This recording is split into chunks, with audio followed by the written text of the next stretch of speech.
Doctor care హోమియోపతికి అసలు మీరు రావడానికి రీజన్ ఏంటిది? అందరికీ ఒక క్వశ్చన్ అనేది ఉంటుంది.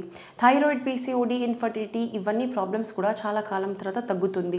స్పెషల్గా మన హోమియోపతి అనగానే ఎన్నో ఏండ్లు టైం పడుతుంది. ఒక 2 ఇయర్స్, 3 ఇయర్స్, 4 ఇయర్స్ ఏదైనా కావచ్చు. ఇది నిజమేనా? డెఫినెట్గా హోమియోపతి అనేది ఒక ప్రిన్సిపల్ మీద నడుస్తుంది. ప్రిన్సిపల్ అంటే ఏంటిది? దీని బేసిస్ ఏదైతే ఉంటుందో ఫండమెంటల్ అంటే ఏంటిది? మీరు నార్మల్గా ఏదైతే మెడిసిన్స్ ఇస్తున్నారో దాంట్లో ఎక్కువ శాతం ఓన్లీ అండ్ ఓన్లీ హర్బల్స్ మాత్రమే ఉండాలి. హర్బల్ అంటే ఏంటిది? చెట్టుల్లోకి ప్రిపేర్ చేస్తున్న మెడిసిన్స్. అట్లా అని చెట్ల మందులన్నీ ఉందా? డెఫినెట్గా హోమియోపతి చెట్ల మందు కాదు, చెట్ల వ్యాధి కాదు. మనం జనరల్గా హార్మోన్స్, ఎగ్జాంపుల్ నార్మల్గా ఒక అశ్వగంధ కానీ అశోక అనేది యూజ్ అవుతుంది హార్మోన్స్కి బ్యాలెన్స్ అవ్వడానికి. సో ఏదైతే చెట్లు ఉంటాయో దాంట్లోకి మనం మెడిసిన్స్ కానీ ఏదైతే దాని పార్ట్స్ ఉంటాయో అది కరెక్ట్గా ప్రాసెస్ చేస్తాం. ఈ ప్రాసెస్ చేయడానికి రీజన్ అంటే ఏంటిది? నార్మల్గా చాలామందికి ఒక డౌట్ ఉంటుంది, హోమియోపతి అసలు దేనివల్ల స్లో ఉన్నది? నిజంగా స్లో ఉందా? స్లో అసలు ఉండే కారణాలు ఏంటిది? హోమియోపతి మెడిసిన్స్లో 100% ఎలాంటి స్టీరాయిడ్స్ అనేది ఉండదు. నెంబర్ 2, హోమియోపతిలో ఎలాంటిది కూడా సైడ్ ఎఫెక్ట్స్ మెడిసిన్స్లో ఉండదు.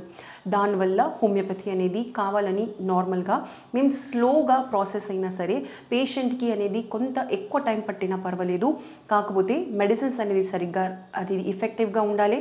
ప్లస్ మన మెడిసిన్స్లో హార్మోన్స్ అనేది ఉండవు. ఎలాంటి హార్మోన్స్ అయినా సరే ఇప్పుడు thyroid and infertility and PCOD ప్రాబ్లమ్స్లో నార్మల్గా సాధారణంగా హార్మోనల్ పిల్స్ మాత్రమే పనిచేస్తాయి.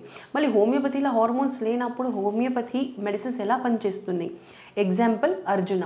ఈ అర్జున అనేది నార్మల్గా హార్ట్కి పనిచేస్తుంది అండ్ అశ్వగంధ అండ్ అశోక ఇవన్నీ నార్మల్గా మేము యూస్ చేస్తూ ఉంటాం.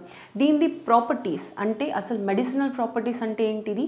ఈ అశ్వగంధ కానీ అర్జున కానీ ఏదైతే అశోక ఉంటుందో నార్మల్గా అది మన ఆర్గన్స్ అంటే మన బాడీ లోపల ఏదైతే అవయవాలు ఉంటాయి, మన థైరాయిడ్ గ్రంథి, మన అండాశయాలు, దాని ద్వారా ఏదైతే ప్రొడ్యూస్ అయ్యే హార్మోన్స్ ఉన్నాయో దానికి నార్మల్ చేయడానికి ఆ గ్రంథి మీద అవయవాల మీద డైరెక్ట్గా పనిచేస్తుంది. సో మనం మూల కారణానికి 100% నార్మల్ చేస్తున్నాము అంటే ఏదైతే రూట్ కాజ్ ఉంది దానిపైన డైరెక్ట్గా పనిచేస్తున్నాం. ఎప్పుడైనా కూడా థైరాయిడ్ పేషెంట్కి థైరాయిడ్ బయటికి వెళ్ళి అందించాల్సి అనేది ఉంటుంది. సో అది ట్యాబ్లెట్ రూపంలో థైరాయిడ్ అనేది జనరల్గా పేషెంట్కి వేసుకోమని చెప్తూ ఉంటారు. కాకపోతే మనం ఏం చేస్తున్నాము? థైరాయిడ్ గ్లాండ్కి 100% నార్మల్ చేయడానికి మనం పనిచేస్తున్నాం.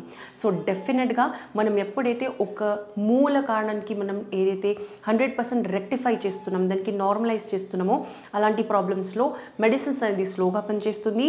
దాంతోపాటు మన హోమియోపతి మెడిసిన్స్కి ఎలాంటి సైడ్ ఎఫెక్ట్స్ లేకుండా డెఫినెట్గా ఎఫెక్టివ్గా అనేది ఉంటుంది.